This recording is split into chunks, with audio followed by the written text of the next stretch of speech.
dia a todos. Eu queria naturalmente começar por agradecer à direção da APDS e, nomeadamente, à professora Maria Helena Monteiro, o convite para estar aqui hoje convosco. E estou com muito gosto. Tenho boas recordações da APDSI. É a segunda vez que estou aqui como palestrante. A primeira estive a convite do professor Mariano Gago, pessoa que eu tinha e tenho uma enorme admiração. E depois tive duas vezes trabalhos, muitos anos atrás já. É com muito gosto que estou de volta, que estou hoje aqui, para vos falar sobre consciência e tecnologia. Todos nós sabemos que o século XX foi um século fantástico em termos de evolução científica e tecnológica. Quando ponderamos aquilo que nós hoje conhecemos de nós próprios e daquilo que nos rodeia e aquilo que era o conhecimento há 100 anos atrás, é uma coisa realmente fantástica. Agora, na minha opinião, esse desenvolvimento científico e tecnológico foi muito focado na matéria.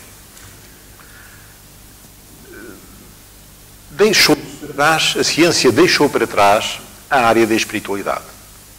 Deixou para trás o estudo de fenómenos descritos desde a antiguidade e descritos hoje em dia, que normalmente são arrumados na gaveta que se chama parapsicologia, e deixou isso para trás, não estudou. E, na minha opinião, esse desenvolvimento científico e tecnológico brilhante durante o século XX foi então um desenvolvimento um pouco desequilibrado. Muito focado na materialidade. As pessoas foram-se embriagando, entusiasmando, embriagando com a exploração material, muito focadas no ter, muito focadas no parecer, esquecendo-se um pouco do ser, esquecendo-se um pouco dos grandes valores universais. Felizmente, na minha opinião, nas últimas décadas, em diversas universidades europeias, em diversas universidades norte-americanas, foram surgindo investigadores que, sob o rigor do método científico, foram estudando alguns destes fenómenos. E alguns dos resultados obtidos são absolutamente interessantes, mas, curiosamente, ainda muito pouco conhecidos da humanidade. Eu sou desde jovem interessado por estas coisas, participo na Fundação Bial, num apoio no sistema de bolsas que tem apoiado projetos destes. Estão neste momento 165 projetos que apoiamos ao longo dos últimos 30 anos, envolvendo 1.702 investigadores de universidades de 30 países diferentes. Portanto, a Fundação Bial, de uma forma discreta, apostou em apoiar o desenvolvimento na área das neurociências e na área da parapsicologia. E, portanto, cerca de metade desses projetos são de neurociências, cerca de metade desses projetos envolvem a parapsicologia. Mas não a parapsicologia isolada. A parapsicologia isolada, mas também a parapsicologia que faz hoje pontos com as neurociências, que faz hoje pontos com a física, com a matemática, com a filosofia. Tem sido um projeto interessante, tenho acompanhado isso, e os meus dois últimos livros procurei focar, trazer ao conhecimento das pessoas alguns dos interessantes resultados que têm existido. E é por aí que eu começo hoje aqui convosco. Começo por vos trazer dois exemplos na área da telepatia. A telepatia, há 15 ou 20 anos atrás, era olhada de canto de olho. A ciência oficial, isto não existe, isto não é nada e tal. Hoje não é assim. Hoje a ciência oficial aceita a telepatia. Porque o trabalho feito em diversas universidades por diversos investigadores tem conclusões muito concretas. Trago-vos aqui uma experiência conduzida pelo biólogo Rupert Sheldrake, na Universidade de Cambridge, no início deste século. O professor Sheldrake fez uma coisa simples. Ele convidou alguns jovens, alunos dele, se estavam disponíveis para participar no ensaio. Cada um deles tinha que trazer 4 amigos. Portanto, eram 5 pessoas que se davam bem entre si. Aquele convidado ficava junto do professor Rupert Sheldrake numa sala da universidade. Os outros 4 ficavam com assistentes dele em salas distantes, sem possibilidade de comunicação. Tiravam-lhe os telemóveis.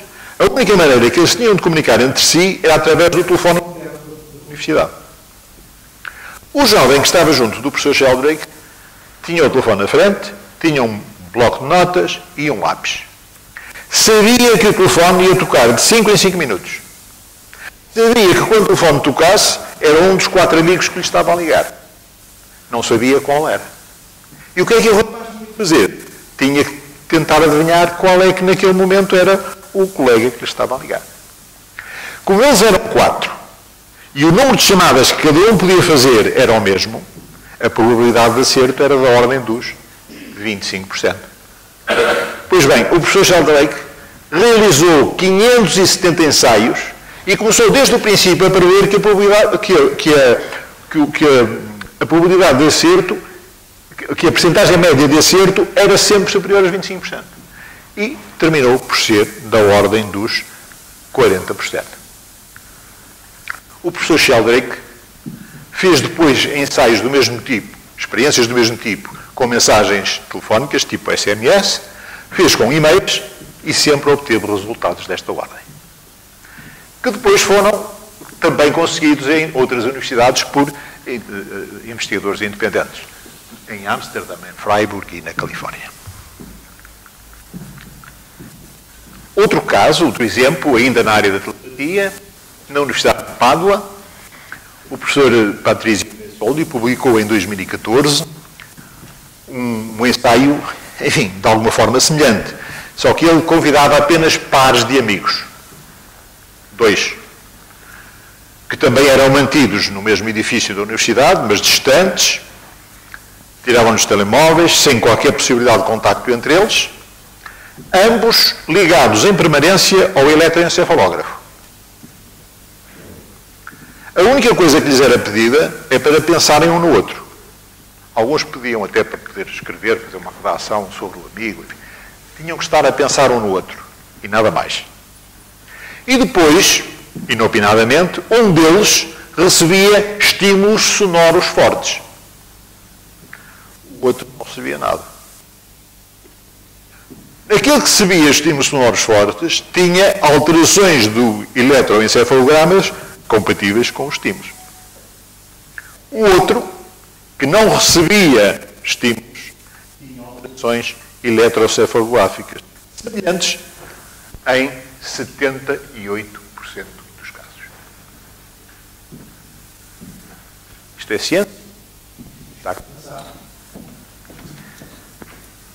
Eles não tinham conexão nenhuma entre eles, ou recebia estímulos, o outro não, ambos acusavam alterações eletroencefalográficas. Está aqui uma fotografia de um dos voluntários e um dos gráficos conseguido durante as experiências. Segundo exemplo, experiências de quase morte. Esta é uma situação que pode surgir em quadros diferentes, em 3 quadros diferentes. O médico norte-americano Raymond Moody foi aquele que primeiro percebeu que nestes três quadros podiam aparecer aquelas situações.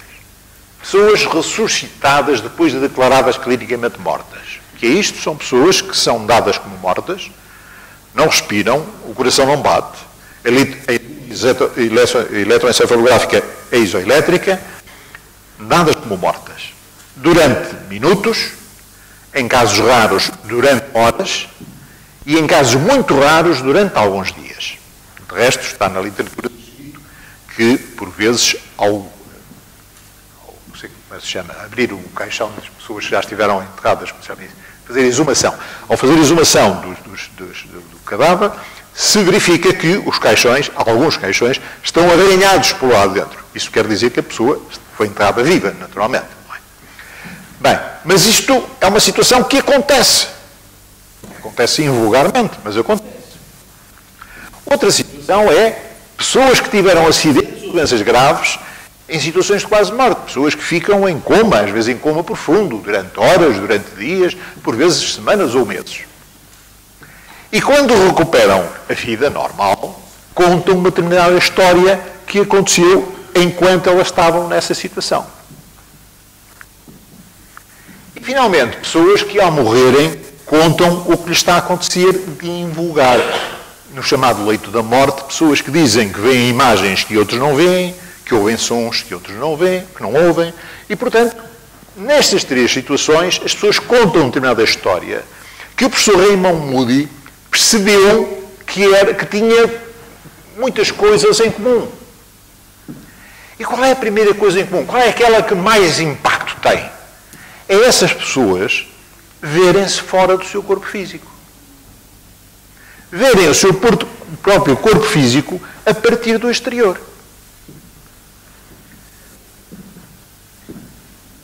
Isto tem acontecido com muita gente, obviamente.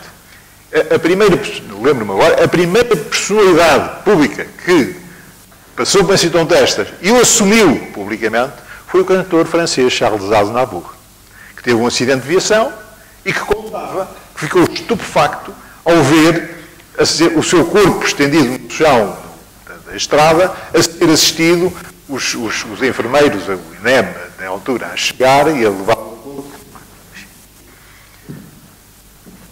Também descrevem estas pessoas terem passado como por um túnel escuro, descrevem terem tido contacto com seres na mesma dimensão não física, por vezes familiares ou amigos já falecidos, até encontrarem um ser que descrevem como um ser de luz, um ser radioso, que lhes sugere que façam uma avaliação da situação.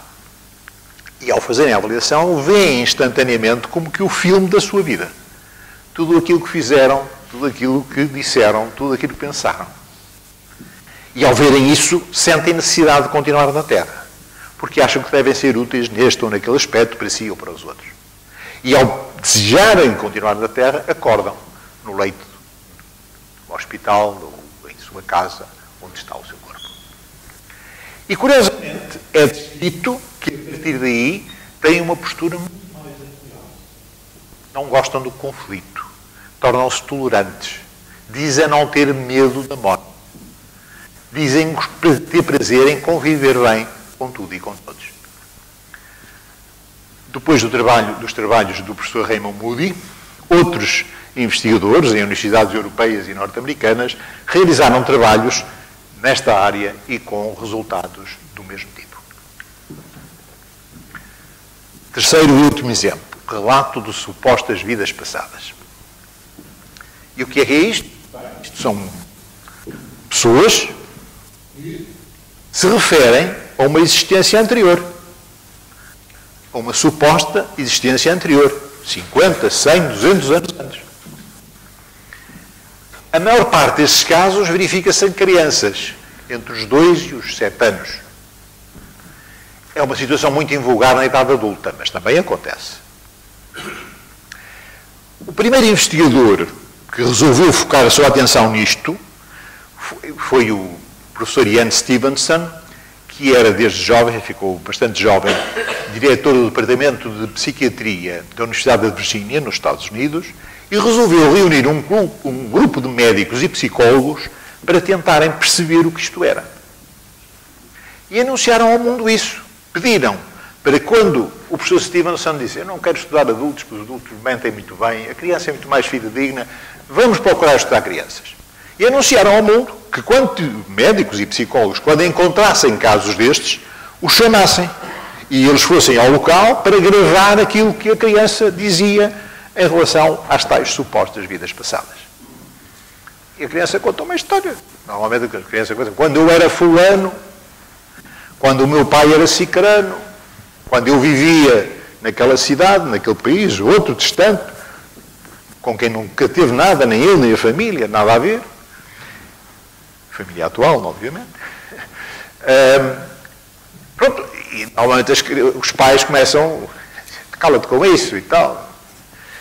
E quando a criança insiste, meses, anos, sempre a falar nessa coisa, a criança termina por ser levada pelos pais ao médico.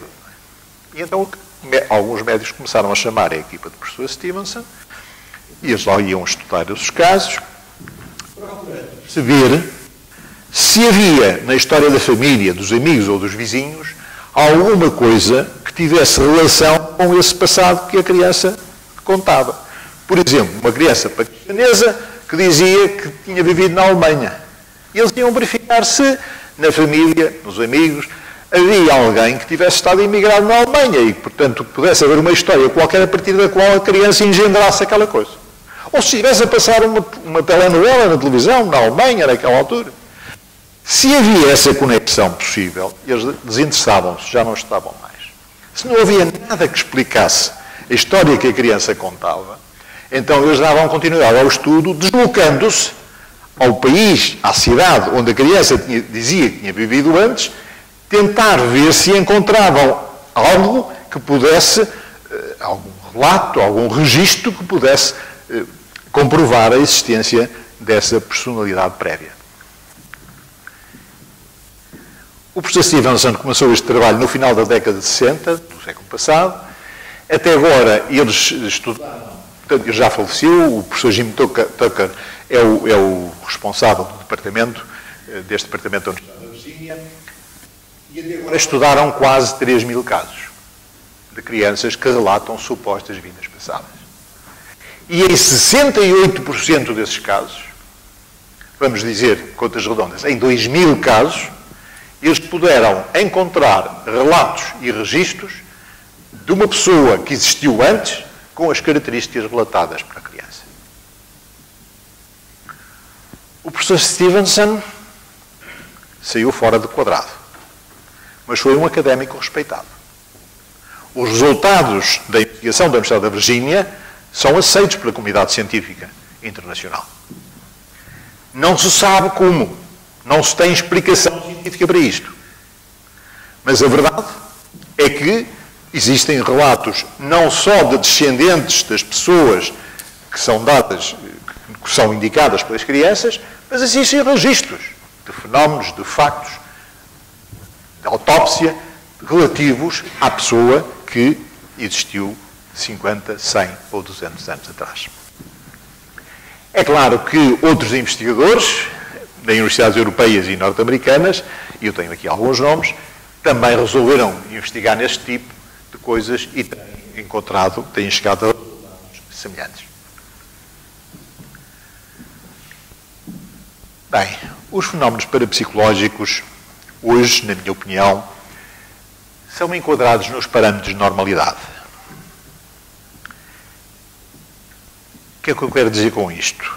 Há 30 ou 40 anos atrás, quando uma senhora, ou um cavalheiro, entrava num consultório médico e dizia que via imagens, ou que ouvia sons, ou não sei o quê, rapidamente estava com uma caterva de medicamentos em cima, mantendo mais ou menos adormecido, e se as coisas não funcionavam, internamento num hospital psiquiátrico e uns choquezinhos elétricos, como na altura se usava. Uma coisa de uma desumanidade imensa. Não se sabia o que era. Procurava-se resolver de uma forma. Hoje, felizmente, as coisas já não funcionam assim. As pessoas que têm essas características, de sensibilidade ou de mediunidade, como quiserem, procuram ser estudadas e, digamos, os médicos e os psicólogos hoje procuram admiti-las com essas características e enquadrá-las, dentro de parâmetros normais, enquadrá-las na sociedade, apesar dessas suas características, mas respeitando essas suas características. Parece-me que foi um avanço enorme da ciência, da saúde mental. Mas parece-me que não chega. É necessário dar continuidade à investigação para se perceber exatamente o que são esses fenómenos, o porquê é que isso acontece. É claro que é difícil estudar estes fenómenos porque o seu caráter é geralmente espontâneo e por vezes inconsciente. Há pessoas que têm esses fenómenos e que não sabem o que lhes acontece. São depois os familiares, os amigos, tu disseste isto, tu fizeste aquilo, disse, fiz, não sei. É difícil estudar, é difícil marcar hora e dia para no laboratório o caso ser estudado. Mas não é por isso que vamos dizer que não existe. Existe. Hoje está comprovado estatisticamente, em termos de investigação científica, a sua existência. Na minha opinião, há absoluta necessidade de mais e melhor investigação científica nestas áreas de caráter multidisciplinar. Durante muito tempo pensava-se, os parapsicólogos que estudem lá isso. Não. Ao longo das últimas décadas tem sido evidente como os parapsicólogos têm trabalhado com neurocientistas, com médicos, com psicólogos, com físicos, com matemáticos, com filósofos. Tem sido evidente como esse cruzamento de saberes tem sido útil para o avanço da ciência nestas áreas. Eu direi que para este avanço parecem-me necessárias duas alterações de paradigma. Da primeira vai-se falando, manter um método científico rigoroso, mas torná-lo abrangente, holístico, admitindo experiências diretas de melhor objetividade, que por serem menos objetivas não se pode dizer que não existem. Então há de haver uma maneira de, mantendo o rigor do método científico, se poder dar continuidade ao estudo destas situações. Vai-se falando disto. Não se vai falando da segunda questão que eu aqui coloco, a sintonia com os valores universais. Na minha opinião, os fenómenos parapsicológicos são de uma delicadeza grande. A nossa sensibilidade é de uma delicadeza grande. E estudá-la passa por autenticidade. Não é tentar demonstrar que isto é verdade ou que aquilo é mentira. Não é trabalhar dentro de preconceitos. É realmente de uma forma em autenticidade. A verdade pela verdade que a ciência se faz. É apenas levantar o véu da ignorância, sem parte e perigo. E fazê-lo com desprendimento. Não para tirar partido disto ou daquilo. Quer pelos investigadores, quer pelos investigados. Há hoje demonstrado, em universidades europeias, nomeadamente no Reino Unido, na Holanda, na Alemanha, que aquelas senhoras que têm premonições, que têm clarividência, quando começam a cobrar dinheiro para adivinharem o futuro desta ou daquela pessoa amiga, as suas características de sensibilidade mediúnicas começam a baixar. É curioso, mas se calhar faz sentido. É uma delicadeza que nós temos, uma sensibilidade. E se as vamos explorar economicamente, estamos num caminho que nos perturba a tal sensibilidade. Portanto, essa investigação tem que ser feita em desprendimento, em simplicidade. Por vezes estas pessoas que têm essas características dizem, têm um dom. E as pessoas começam a pensar que são fantásticos porque têm isso. Quando começam a pensar que são fantásticas, está demonstrado. E os investigadores, quando avançam qualquer coisinha, eu é que faço. Então, as coisas começam a correr menos bem.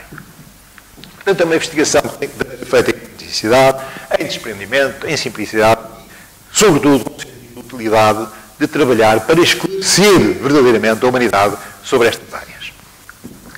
Até aqui falei-vos do que tem sido um percurso da ciência nestas áreas. Agora vou teorizar. Como é que se pode explicar isto? Bem, vou procurar fazer a ponte entre a ciência e a espiritualidade. O pensador norte-americano, Harvey Spencer Lewis, dizia, há cerca de um século atrás, o ser humano é uma alma revestida por um corpo, e não um corpo animado por uma alma. Parece quase a mesma coisa. Para mim são coisas muito diferentes. Porque assim, se eu achar que o Luís Portela é este que está aqui, e respeitosamente entender que há uma alma, um espírito, como se queira chamar, acoplado ao Luís Portela, eu direi, mas o Luís Portela é este. Então eu terei tendência para me focar na materialidade das coisas. Agora, se eu pensar que o Luís Portela é uma partícula de energia que temporariamente utiliza este corpo físico durante algumas décadas, mas que não é este corpo físico, que é a partícula de energia, se calhar eu vou ter uma perspectiva mais aberta, mais holística, se quiserem, ou mais completa das coisas. Há que ponderar. Mas a ciência viveu de costas voltadas para isto. A ciência não queria saber. Na minha opinião, a física quântica abriu uma porta entre a ciência e a consciência. Quando nos diz diversas coisas, e nomeadamente que duas partículas podem interferir entre si quer estejam muito perto, quer estejam muito distantes, que duas partículas materiais que existissem nesta sala pudessem interferir entre si, para nós era óbvio, há muitos anos, naturalmente, mas que uma partícula nesta sala possa interferir com outra que está do outro lado do mundo, abriu-nos uma porta entre ciência e consciência. A meu ver, claramente alargada pela teoria das superstrings destes dois autores, John Schwartz e Michael Green, que dizem o quê?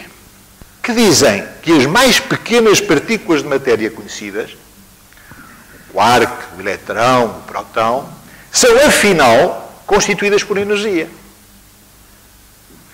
Na forma de filamentos vibráteis, filamentos finíssimos filamentos vibráteis, que quando vibram relativamente pouco, constituem os corpos materiais, e que quando vibram intensamente, constituem corpos diáfanos, corpos sem massa.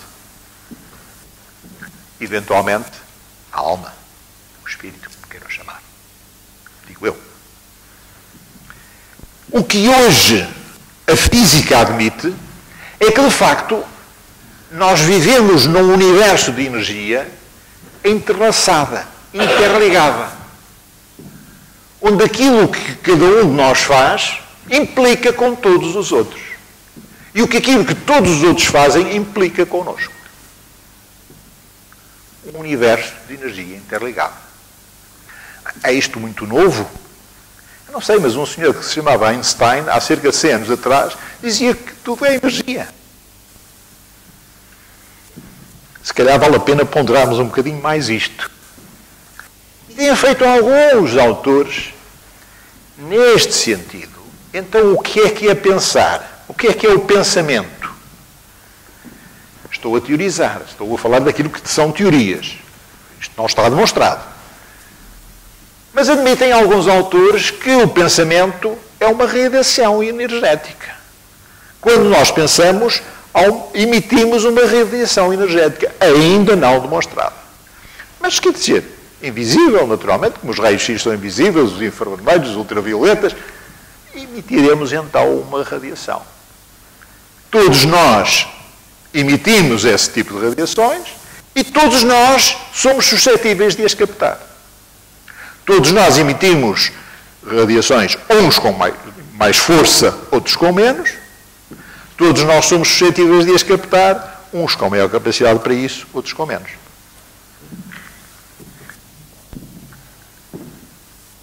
Agora, há aqui uma coisa. Nas restantes manifestações energéticas conhecidas, é normal que polos do mesmo sentido se repelam e polos diferentes se atraiam. Quando nós temos dois polos no magnetismo, na eletricidade, é assim. Quando nós temos ímãs, dois polos positivos frente a frente e os queremos aproximar, não conseguimos. Se tivermos o positivo e o negativo, eles colapsam e depois o que é difícil é separá-los. No pensamento é ao contrário. Nós gostamos de conviver com pessoas que pensam mais ou menos como nós. Não gostamos de conviver com pessoas que pensam de uma forma diferente. Eu sempre dou o exemplo de as pessoas que gostam de beber bebidas altamente alcoolizadas gostam de conviver com quem bebe whiskies, brandys e aguardentes. Não gostam de conviver com quem bebe água e sumos de frutos. E o contrário, também é verdade. Quem bebe água e sumos de frutos não gosta de conviver com quem bebe todas essas bebidas altamente alcoolizadas. Gosta de conviver com quem bebe também água e sumos de frutos. Aparentemente, no pensamento, o positivo atrai o positivo. E, ao mesmo tempo, repele o negativo. O negativo atrai o negativo e, ao mesmo tempo, repele o positivo.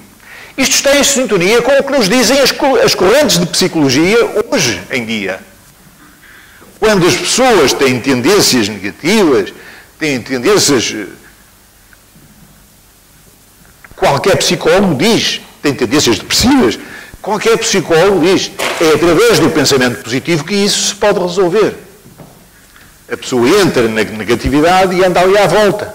Mas quando reage e diz, não, eu tenho que vencer, eu tenho que fazer, mais do que os medicamentos que pode tomar, é através dessa reação que a pessoa pode redescobrir-se para a vida. Positivo atrai o positivo e repele o negativo, negativo atrai o negativo e repele o positivo. Eu estou-vos a falar daquilo que pode ser uma chave de ouro no mundo da espiritualidade.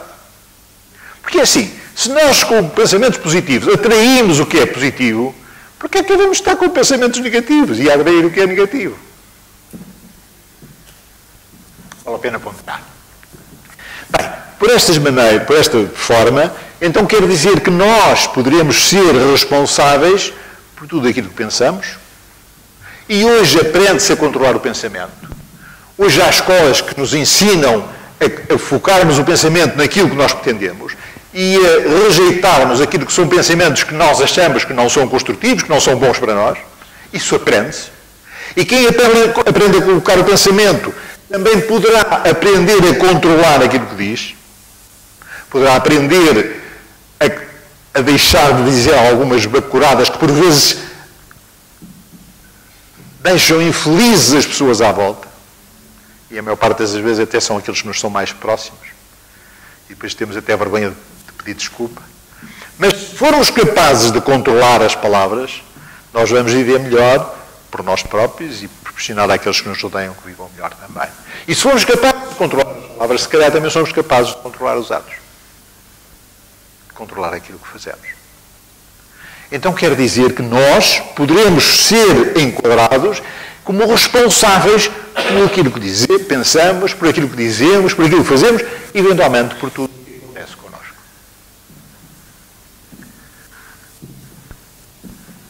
Poder-se-á dizer, bem, mas então, se for ali na rua e de repente lhe cair um tijolo lá de um quarto andar qualquer em cima, ele é responsável por isso? E poderemos perguntar, pois está bem, mas quem é que o fez passar naquele exato momento, naquele sítio onde o tijolo caiu? Há capacidade de intuição ou não? A pessoa pode-se desviar, intuitivamente desviar daquilo que não presta ou não? Há que ponderar. Bem, o que eu vos estou a falar aqui é da possibilidade de cada um de nós estar a fazer uma trajetória evolutiva pelo esforço, pelo mérito de cada um. Sem valores. Eu acho que todos percebemos que quando uma mãe ou um pai mete uma cunha para o menino passar no exame, a mãe ou o pai devem estar conscientes de que não é a melhor maneira de ajudar a criança. A criança pode passar naquele exame, por força da cunha, mas vai chumbar no seguinte. E se não chumbar no seguinte, vai pôr a vida. Vai chumbar. O que a criança precisa é de ser preparada, ajudada pelos pais a perceber a importância para a sua vida de poder estudar para passar nos seus exames. Algumas pessoas admitem que ajoelhando-se ou fazendo uma oração mais especial a uma ou outra entidade divina, poderão ter a proteção, poderá alguém vir-lhes dar uma ajuda para fazer aquilo que lhes cabe fazer. A mim choca-me um bocadinho. Se calhar somos nós os verdadeiros responsáveis por aquilo que nos acontece, de bom ou de mau. Se calhar não temos o direito de pedir a tal ajuda divina ou de um santo disponível para vir a fazer aquilo que nos cabe. Se calhar as pessoas que assim fazem estão-se a enganar tanto como o pai ou a mãe que vai meter a cunha para que o filho passe no exame. Cruzando um pouco o que é o conhecimento que hoje científico que hoje se vai adquirindo com a área da espiritualidade, eu direi, de uma forma preventiva, se nós tivermos consciência de que quando podemos fazer as coisas bem, quando procuramos uma posição de pensamento positivo e atitude construtiva, as coisas nos correm melhor. Então, se calhar, mais vale realmente procurar fazer as coisas direitinhas. Isso é o que a sociedade nos diz. Os pais, os professores, os educadores em geral, nos dizem quando somos miúdos, faz as coisas direitinhas, olha que não sei o quê e tal. E nós lá vamos fazendo as coisas direitinhas, uns mais, outros menos, claro, mas lá vamos procurando fazer. Depois, o peso social, nesse sentido, vai-se esbatendo e vem o peso da nossa consciência, dizemos nós. Nossa consciência e tal, tens de fazer as coisas direitinho. Esse peso vai funcionando, na minha opinião, até o momento em que deixa de ser necessário. E qual é esse momento? Quando nós percebemos como é bom fazermos as coisas direitinhas. Quando nós percebemos o prazer do comportamento equilibrado. Quando nós percebemos que fazemos as coisas o melhor possível, que nos esmeramos para fazer as coisas e elas acontecerem bem, connosco ou com os outros à nossa volta. Quando descobrimos o prazer disso, então já não é necessária pressão nenhuma da sociedade, ou do nosso peso da nossa consciência. Fazemos porque gostamos de fazer. Fazemos porque isso nos dá um profundo satisfação. Claro que para esse caminho importa irmos nos conhecendo cada vez melhor. Importa sabermos parar. Sabermos ponderar, mas o que é que eu ando aqui a fazer? Onde é que eu estou? De onde é que eu venho? Para onde é que eu vou? Para onde é que eu vou, em termos de tendência? Mas e para onde é que eu vou? Para onde é que eu devo ir? Para onde é que é mais útil para mim? Para onde é mais útil para os outros que me rodeiam? Para o todo? Para onde é mais útil que eu faça o meu caminho? Prepare o meu caminho? Qual é o meu propósito de vida? Como é que eu me poderei sentir mais realizado no final desta minha presença na Terra? O que é que me importa fazer em termos pessoais, familiares, profissionais, para me sentir completo, para me sentir bem comigo próprio? E descoberto esse propósito de vida, descoberto estes grandes objetivos de vida, colocar metas intercalares. É assim que se faz, não é? Coloca-se metas intercalares no planeamento, na gestão, porque não na nossa própria vida. E depois procurar seguir. Procurar seguir diariamente. 10 ou 15 minutos. Tentarmos perceber diariamente se estamos a orientar os nossos passos naquilo que é o nosso propósito de vida ou se nos estamos a desviar, se andamos distraídos com algumas coisas que não prestam, que não interessam. Se estamos a cometer erros que nos envergonham, coisas que nós não gostávamos de fazer. E nesse caso, ponderamos, mas porquê é que eu faço isto? Selecionarmos aquilo que mais nos envergonha. O nosso erro, aquilo que fazemos que mais nos envergonha, que mais gostaríamos de não fazer. Selecionarmos e dizermos, e prometemos a nós próprios, nas próximas 24 horas eu não vou cometer este erro. Há pessoas que ambicionam serem perfeitas até à eternidade. Eu acho isso muito difícil de se conseguir. Agora, descobrirmos o que é o nosso maior defeito e prometemos a nós próprios que nas próximas 24 horas não o vamos cometer, parece-me algo realista. Os alcoólicos anónimos utilizam técnicas deste tipo, muitas vezes com sucesso. Por que não utilizá-las também connosco? Corrigirmos, autoaperfeiçoarmos, prometermos 24 horas, eu não faço isto. E ao fim de 24 horas, 10 ou 15 minutos, fiz ou não fiz? Como é que correu? Se não fiz, ok, mais 24 horas. Se fiz, porque é que fiz? O que é que explotou isto? Como é que eu hei de fazer se nos próximos dias voltar a acontecer uma situação deste tipo para não cometer o mesmo erro? Caminho do autoaperfeiçoamento, dizemos nós. Caminho da purificação, diz-se no Oriente. Para conseguirmos, ao consegui-lo, vamos estando de bem connosco próprios, de bem com os outros, de bem com o todo. Para o fazermos, existem hoje técnicas diversas. Técnicas de relaxamento, técnicas de meditação, que estão disponíveis. Às vezes perguntam, mas então o que é que você acha? Como é que se deve fazer isso?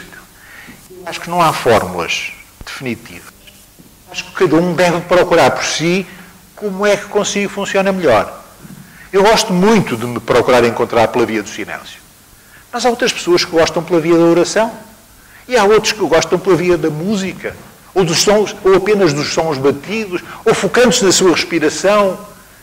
Cada um que escolha o seu método, mas que o faça. Que faça essa sua autoanálise. Que faça a sua reflexão. E que o faça diariamente. Que faça aquilo. Eu pus ali, exame de consciência diário. É uma frase que está absolutamente fora de moda. Mas que bom que é que cada um de nós, diariamente, perceba se está a fazer bem ou se está a fazer mal a si e aos outros que o rodeiam. E que aposta em fazer cada vez melhor o tal caminho do autoaperfeiçoamento.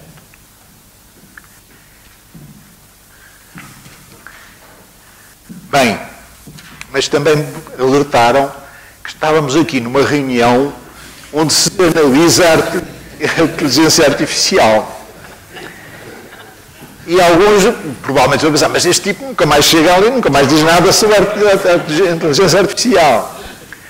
Bem, eu gostaria de facto de deixar aqui alguns comentários. Mas peço desculpa, ou peço a vossa compreensão, eu não sou especialista desta área, obviamente. E aquilo que vou falar é pedido. Então o que é que você pensa disto? E eu vou-vos dizer o que é que penso disto. Apenas isso, e nada mais. Então o que é que eu penso? Penso que a inteligência artificial, de alguma forma, é a apologia tecnológica com funções avançadas de modo quase autónomo. A evolução científica e tecnológica foi fantástica, disse-vos eu, e acho que todos concordaram, ao longo do século passado. Mas agora vem uma coisa ainda mais bem conseguida. Eu achei que esta palavra, apologia tecnológica, me faz mais sentido.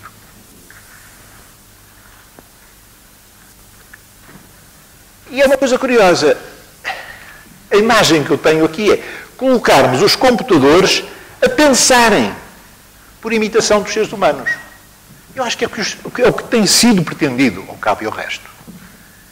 É pormos os computadores a comportarem-se como seres humanos.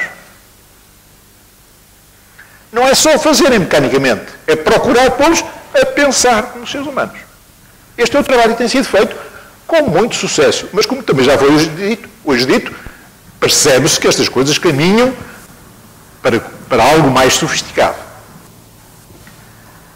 E, curiosamente, dizia-se antigamente, mas a máquina não pode aprender. Mas hoje percebe-se que há alguma aprendizagem da máquina, inspirada no funcionamento do cérebro humano. A máquina tem capacidade de responder, por vezes, de uma forma surpreendente, mostrando aprendizagem e, mais do que isso, mostrando alguma criatividade. Soluções diferentes, novas, que pode apresentar ao conjugar os dados todos que ali são acumulados. E está preparada para os trabalhar e apresentá-los. E algumas vezes apresentá-los de uma forma claramente mais expedita do que o próprio ser humano faz. É realmente um mundo fantástico este. Agora, aparentemente, essa criatividade será limitada. Na minha opinião. É claro que eu já vi peças de arte feitas por inteligência artificial e a pessoa fica deliciada, como é que é possível? Mas eu admito que nos seus graus mais elevados de criatividade a máquina não possa chegar. Admito eu, é uma opinião pessoal. Agora, é para mim claro que estamos perante uma revolução com um impacto superior à revolução industrial. Em termos industriais, em termos sociais, organizacionais, em termos geopolíticos, estamos perante uma situação que nos vai fazer perspectivar o mundo de uma forma diferente. Agora, na minha opinião, há algumas limitações. A mim parece-me que a máquina não vai nunca poder ter o sentido do corpo. O sentido do corpo. Parece-me. A máquina pode ter a informação, pode sabê-la trabalhar, mas ela não tem corpo físico. Como é que será possível ter o sentido do corpo? A máquina não vai ter sentimentos reais. Não vai poder, na minha opinião. Demonstra-se a capacidade de mostrar algumas emoções. Na minha opinião, de copiar aquilo que lhe foi lá metido. Mas a máquina vibrar com a perda da vida de um filho, como o ser humano, na minha opinião, não vai nunca ser possível. O que falta à máquina, na minha opinião, o que sempre faltará também, é a intenção. Nós fazemos as coisas com um propósito, com uma intenção. A máquina faz com a intenção ou com o propósito para que é programada. Poderá criar algumas coisas novas, mas não muito mais do que aquilo para que está programado. É a minha opinião.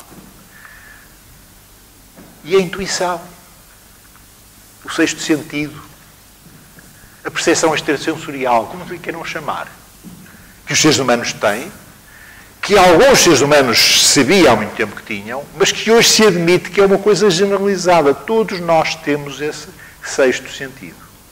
Uns mais, outros menos. Mas esse sexto sentido, a meu ver, é algo que faz parte do ser humano na dimensão da energia vital que o anima e que nunca vai animar a máquina. Depois, se houver alguma discussão, poderei tentar explicar melhor o que estou aqui a tentar dizer. O que sempre faltará, na minha opinião, ao cabo ao resto, é a alma. Eu normalmente não utilizo a palavra alma. Eu sinto mais uma partícula de energia do que uma alma. Eu fujo à palavra alma ou à palavra espírito, porque são palavras normalmente utilizadas nos meios religiosos. E eu não sou religioso. Também não sou antirreligioso. Eu respeito muito aquilo que as religiões fizeram pela humanidade ao longo dos séculos. Respeito muito isso. Agora, eu não sinto necessidade de fazer os preceitos de uma qualquer organização religiosa. Por isso, visto este tema. Mas aqui, visto este termo. Mas aqui pus para todos perceberem aquilo que eu quero dizer. O que é que eu quero dizer? Eu quero dizer que os seres humanos, cada ser humano, é uma partícula de energia vital, da tal energia que vibra mais intensamente, que nunca poderá animar a máquina, porque é a sua parte essencial.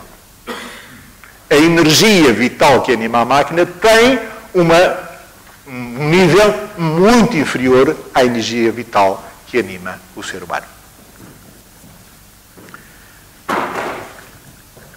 Acho que a inteligência artificial poderá dar um contributo grande para que o homem viva melhor à superfície da Terra, sem dúvida, mas reconheço alguns riscos na utilização perversa pelos seres humanos.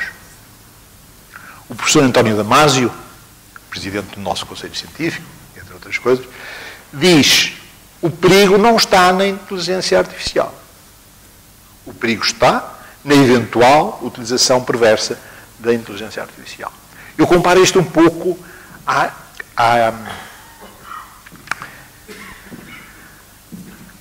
energia atómica. A energia atómica foi uma conquista boa da humanidade, mas quando utilizada de uma forma perversa. Para mim é semelhante. A inteligência artificial vai ser uma conquista fantástica da humanidade, mas se utilizada de uma forma perversa. Agora, a inteligência artificial vai contribuir para a felicidade da humanidade, para a felicidade dos seres humanos. Estou a acabar. Esta é a minha última imagem. Vai contribuir para a felicidade dos seres humanos? Pode contribuir, mas também pode não contribuir. Agora, deixem-me expressar aqui a minha opinião, o que é a felicidade dos seres humanos. Para mim, ser feliz não é andar a correr atrás da felicidade. Não é andar a correr para acumular bens materiais ou para acumular comando material. Para mim, a felicidade está muito mais, não está na busca de andar a correr atrás, está mais na realização. Na realização de coisas bonitas, de coisas úteis para nós e, sobretudo, para os outros, para aqueles que nos rodeiam. Ou para aqueles que nem conhecemos. Coisas úteis. Isso é que nos faz sentir felizes. A felicidade não está tanto em colher. Na minha opinião, está mais em semear. Não está tanto em receber, está muito mais em dar. Em darmos aos outros, em darmos-nos. Eu acredito que o caminho da felicidade, o caminho de nos tornarmos mais completos, é sentirmos cada vez menos partícula. Sentirmos cada vez menos a necessidade de nos evidenciarmos como partícula. Sentindo-nos cada vez mais parte integrante do todo. Participando ativamente como parte integrante do todo. Tendo coragem de nos assumirmos como parte integrante do todo. Se quiserem pôr ali outra palavra, podem, em vez de todo, ponham Deus. Sentirmos uma partícula de Deus. Uma partícula do todo universal. E assumirmos-nos como tal. Temos coragem de o fazermos. É um caminho de sintonia progressiva com a harmonia universal. Que é curioso. Na minha opinião, a harmonia universal existe. Sempre. De uma forma permanente. Está aí. Nós é que tantas vezes, muitas vezes, andamos distraídos com outras coisas. Essa correria do dia-a-dia. E parece que nem existe harmonia. Mas quando paramos e queremos sintonizar com essa harmonia universal, podemos fazê-lo. E que bom é fazê-lo. Vamos redescobrindo a nós próprios. E quem diz sintonizar com a harmonia universal, diz sintonizar com a sabedoria universal. Sintonizar, talvez, num último plano, no mais elevado plano, com o amor universal. Termos a coragem de nos assumirmos como partículas do amor universal. Não pensarmos que a paz ou o amor se constrói entre israelitas e palestinianos, se constrói pelo Sr. Putin ou pelo Sr. Biden. A paz no mundo, o amor no mundo, constrói-se a partir de cada um de nós. É nessa paz universal que eu acredito, é nesse amor universal que eu acredito. E desejo que a ciência e a tecnologia possam, ao longo deste século XXI, dar contributos de esclarecimento na área da espiritualidade para que nós nos possamos reencontrar numa vida mais harmoniosa à superfície da Terra. E desejo que a inteligência artificial possa dar um excelente contributo também nesse sentido. Muito obrigado pela vossa atenção.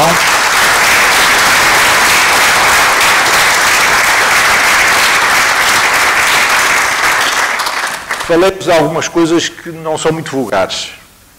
E alguns podem ter curiosidade. Deixo-vos aqui algumas dezenas de referências bibliográficas, de revistas científicas ou de livros, praticamente tudo publicado este século.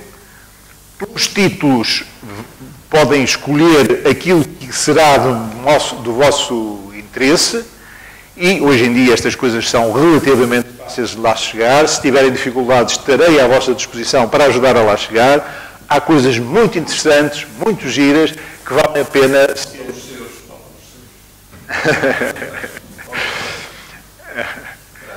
É? Não, os meus não. Não.